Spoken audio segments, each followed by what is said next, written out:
Hello, good afternoon. Nagpre-prepare po ako ng aming pagkain para sa aming camping again, overland dream trip this year 2024. Ang aming pupuntahan naman na lugar ay State of Colorado, USA. Ito yung aking lamb loin chop. Ano ko nito, nilagyan ko siya ng stick seasoning, then iluluto ko siya sa butter. Sizzling lamb loin chops. Mayroon na itong seasoning, guys. Ito pa, guys, yung aming babaunin. Ito yung hobo, guys. Ang ginamit kong ay yung ground bison. Lean, 90% lean.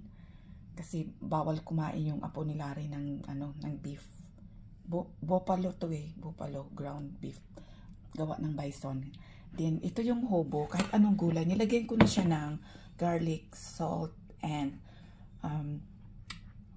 ground black pepper and onions. Then, ito na, guys, ang patties.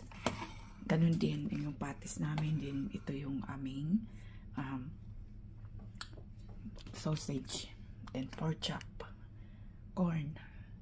Yan. Ito naman ay babalutin ko yung hobo dinner. Nakagawa na ako dati ng hobo dinner, guys. Yan. Kaya, ang hobo dinner ay popular na recipe dito sa US kasi pag nagka-camping, madali po siyang lutuin.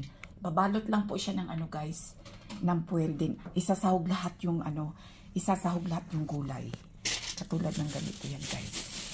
Yan.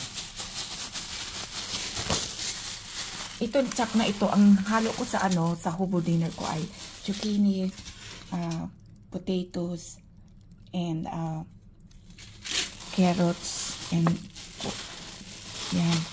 Wala akong broccoli, guys, kaya ito lang muna ang aking gagawin. Pero alam niyo ba, lahat ng gulay pwedeng gawing hobo dinner. Masarap. Masarap siya, guys, pag madaming gulay. Yan. Gaganyan ko siya. Yan. Lalagay ko yung mga vegetables dito. Ganyan lang, guys. Madali lang maggawa ng hobo. Ano po to, guys? Pang-camping. Pang-camping po ito na recipe. Kasi niluluto ito sa bagay. Thank you, guys. Thank you so much, everyone, for watching my video. Bye-bye.